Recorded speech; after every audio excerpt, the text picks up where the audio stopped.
The world is in the middle of a fundamental shift.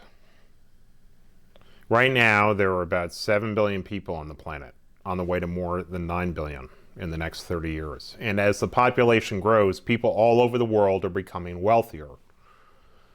Lifestyles are improving, people are living longer, the middle class is growing, and we're seeing global demand for better food and more protein. Diets are moving towards chicken instead of rice, bacon instead of beans. The problem with that is we've already seen what happens when we try to scale the food system. People get sick. Healthcare costs spiral out of control. We know this because we've been living it in the United States for more than 70 years.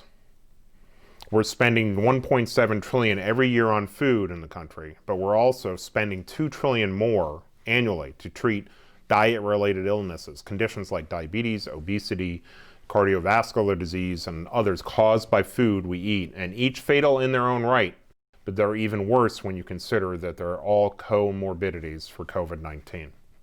The problem with food can be traced back to the end of World War II.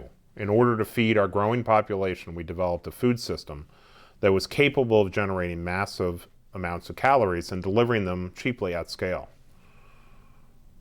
This saved millions of lives, but it also set us up for failure. Access to too many cheap calories has ruined our health and contributed to too many of the diet-related problems we face today.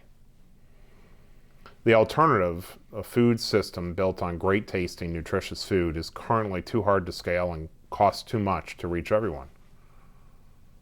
We need a third way.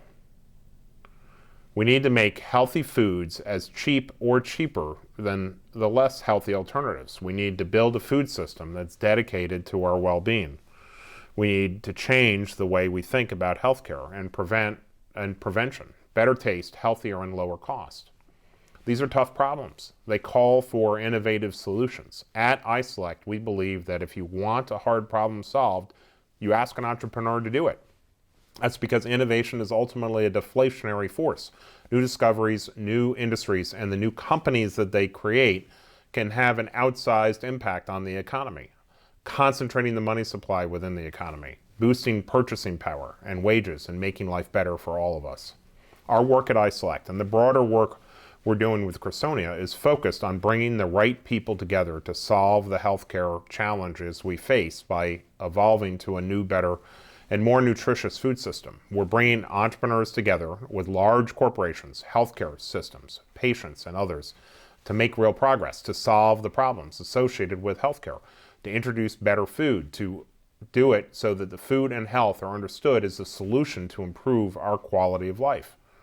This is one of the most fundamental challenges of our time. It also represents an opportunity to unlock not only significant financial returns, but also make a positive and long-lasting impact on the future of our world. If you really want to improve healthcare, you've got to improve the food system. The people here today get this and know how to do it. They're on the cutting edge of innovation into new ways to treat type 2 diabetes. They're developing stronger, more resilient crops. They're helping bring alternative proteins into the mainstream. This is just the beginning. There are thousands more innovators out there working on these problems. As venture capitalists, we see thousands of them each year. We see what's coming next, and we're excited to bring these insights to you. Your job today as an attendee is not just to listen and learn. Your job is to ask penetrating questions, put us on point, and challenge our conclusions. Most of all, consider becoming a customer of these companies. You learn about today. Get in the mix. Spread the word. The shift to a new food system will impact all of us, and failure is not an option.